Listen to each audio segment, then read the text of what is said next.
আমাদের এবার পুজো 15 মার্চ শনিবার পড়েছে এবং প্রত্যেকবার যে 300 বছর নীতি অনুযায়ী দোল পূর্ণিমার প্রতিপদ তিথিতে মানে রং খেলার যে দিন সেদিন পুজো হয় মায়ের, এবং সেই উপলক্ষে 3 দিন মেলা, শনিবার রবিবার সোমবার, এবং মায়ের পুজো ওই দিনই 15 মার্চ পড়েছে। তো এখানে যে এই গত 300 বছর যে আনুমানিক 300 বছরের যে নীতি, সেই নীতি মেনে চলছে।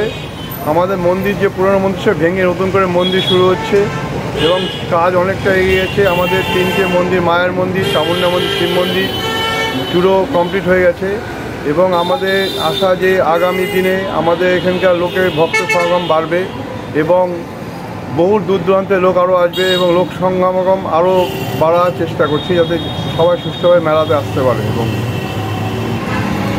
আপনার নাম এবং আপনি পুজোতে কী দায়িত্বে আছেন? আমার নাম সুপ্রিয় কুমার চৌধুরী, আমি এখানে সভাপতি হয়ে আছি।